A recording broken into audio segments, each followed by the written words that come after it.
दीपक भाई साहब के नाजर हम दोनों प्रभारी आदम चंदन यादव साहब का नाजर एक बार जोरदार ताली से स्वागत करें भाटी अभिनंदन और हार्दिक स्वागत करो। दूसरी बात, जो अमीर घर के बच्चे होते हैं वो काम करने से पहले 1 साल की अप्रेंटिसशिप करते हैं। अप्रेंटिसशिप मतलब 1 साल की उनकी ट्रेनिंग होती है। ट्रेनिंग के लिए उनको पैसा मिलता है। प्राइवेट कंपनी में, सरकारी ऑफिसेज में उनको ये ट्रेनिंग मिलती है। इसको अप्रेंटिसशिप कहा जाता है। अब आपको याद होगा हम आपके लिए मनरेगा लाए थे, रोजगार का अधिकार, जिसके माध्यम से करोड़ों लोगों को फायदा हुआ। अब हम अप्रेंटिसशिप का अधिकार लाने जा रहे हैं। मतलब जब हिंदुस्तान में कोई और नहीं था तो आदिवासी यहां रहते थे। जंगल उनका, जमीन उनकी, जल उनका। यह है आदिवासी शब्द का मतलब। और जो लोग आपको आदिवासी कहते हैं वो इस बात को मानते हैं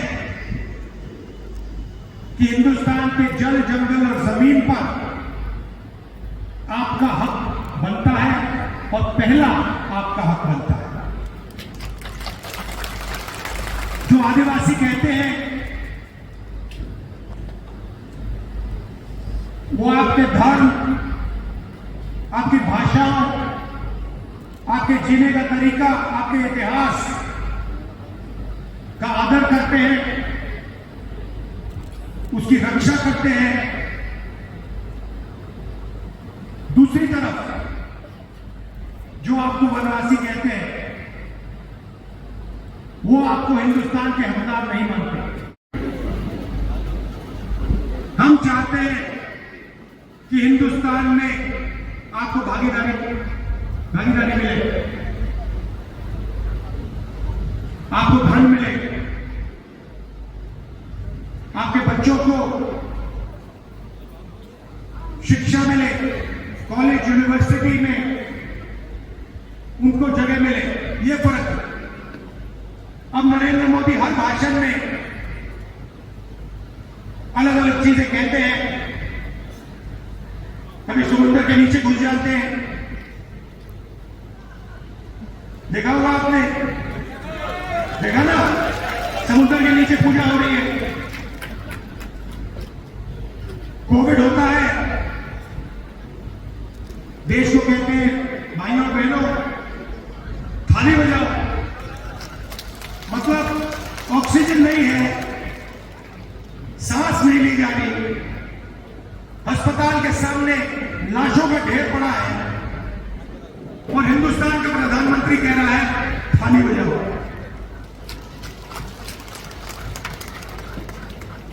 उसके बाद जब थाली से काम नहीं हुआ कहते अब मोबाइल फोन की लाइट चलाओ। अस्पतालों में बिजली नहीं थी और नरेंद्र मोदी कहते हैं मोबाइल फोन की लाइट जलाओ। और लाखों लोग कोविड के कारण मरे।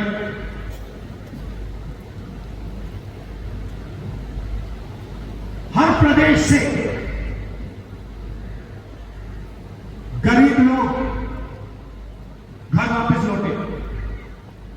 दिल्ली से, पंजाब से, महाराष्ट्र से जो पूरा का पूरा धन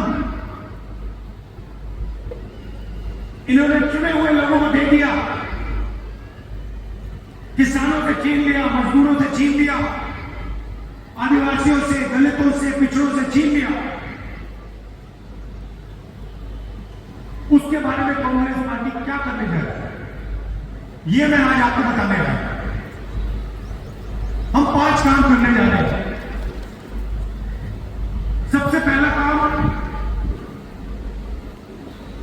बेरोजगारी, इस पर हम जबरदस्त एक्शन लेने जा रहे हैं। 30 लाख सरकारी वैकेंसीज है, नरेंद्र मोदी जी इनको भरते नहीं। इन 30 लाख वैकेंसीज को हमारी सरकार बनते ही हम आपके हवाले कर देंगे। दंतेश्वर माया की जय, माता की जय, गंगा देवी माता की जय।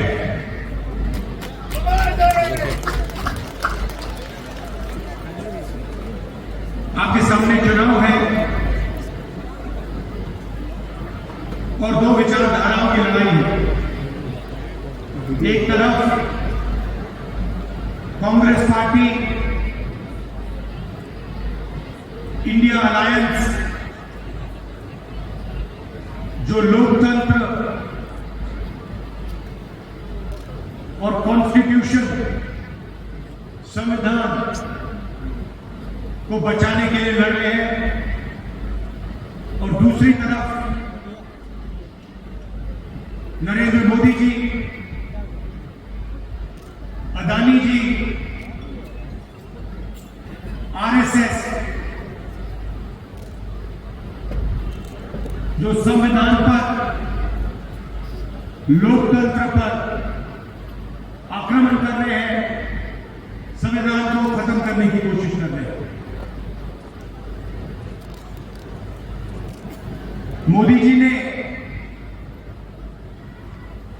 आदिवासी शब्द को बदलने की कोशिश की। हम आपको आदिवासी कहते हैं, बीजेपी के लोग आपको वनवासी कहते हैं। वनवासी में और आदिवासी में जमीन आसमान का फर्क है। आदिवासी का मतलब वो वर्ग जो इस जमीन का, जल का, जंगल का पहला और असली मालिक था, क्योंकि वो आदिवासी था। सिर्फ ये कारण, आदिवासी को राम मंदिर के इनॉग्रेशन में हम नहीं आने देंगे, ये मोदी जी ने देश को मैसेज दिया। ये इनकी सोच है। और पता नहीं आपने देखा नहीं देखा, बीजेपी का नेता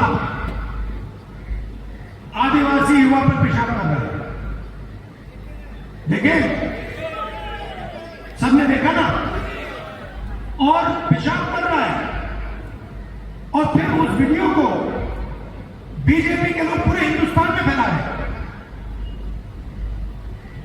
कि देखो आदिवासियों के साथ हम क्या कर सकते हैं। ये इनकी सोच है, और इनका लक्ष्य सिर्फ वही है कि आपका जल, जंगल, जमीन उठा के ले ले, आपको एक दूसरे से लड़ा दे, और अदानी जी को आपकी जंगल, जमीन, जल पकड़ा दे। अब सवाल उठता है कि नरेंद्र मोदी जी पूरा का पूरा फायदा 2-3 अरबपतियों को दे देते। अदानी, अंबानी, ये 5-6 लोग हैं। आप हैरान हो जाओगे, हिंदुस्तान में 22 लोग हैं जिनके पास उतना ही धन है जितना 70 करोड़ हिंदुस्तानी लोगों के पास है। एक तरफ 22 लोग और दूसरी तरफ 70 करोड़ लोग, उनके पास भी उतना ही धन जितना इनके पास है। और नरेंद्र मोदी 24 घंटा इन 22-25 लोगों की मदद करते रहते हैं। बेरोजगारी फैल रही है। किसी से भी पूछो, आप किसी भी प्रदेश में चले जाओ,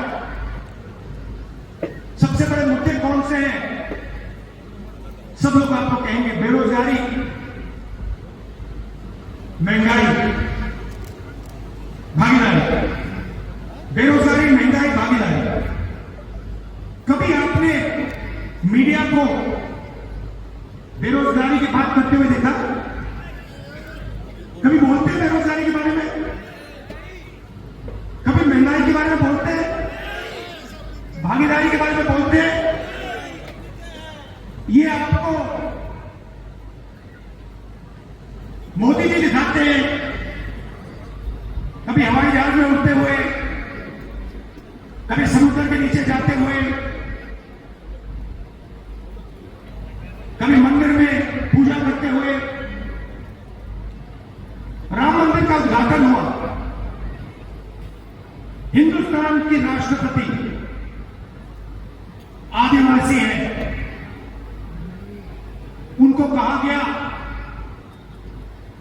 कि आप राम मंदिर के इनॉग्रेशन में नहीं आ सकती, आपको जमीन, जल, जंगल पर अधिकार नहीं होना चाहिए। वनवासी शब्द का मतलब अधिकार नहीं है, भागीदारी ना हो, ये लड़ाई है। आप देखिए, हम आपके लिए पैसा कानून लाए, ट्राइबल बिल लाए, मनरेगा लाए, जमीन अधिग्रहण बिल लाए। आपका जो हक है, आपकी जो जमीन है, वो हम आपको वापस देते हैं। और बीजेपी के लोग, आरएसएस के लोग आपके धर्म पर, आपकी विचारधारा पर, आपकी भाषाओं पर, आपके इतिहास पर आक्रमण करते हैं। और देखिए, हिंदुस्तान में जंगल कम होता जा रहा है। कौन कम कर रहा है? बीजेपी के लोग अदानी जी जैसे अरबपतियों को जंगल की जमीन पकड़ा रहे हैं। एक ऐसा दिन आएगा जब हिंदुस्तान में जंगल नहीं होगा और फिर बीजेपी, आरएसएस के लोग आपसे कहेंगे आप तो वनवासी हो, अब तो वन ही नहीं है, जंगल ही नहीं है, तो आप कहीं के नहीं हो। ये सोच है उनकी। ये चाहते हैं कि आपके बेटे बड़े कॉलेजेस में, यूनिवर्सिटी में ना जाए। ये चाहते हैं कि आपके बच्चे हिंदुस्तान की बड़ी बड़ी कंपनियों में काम ना करें।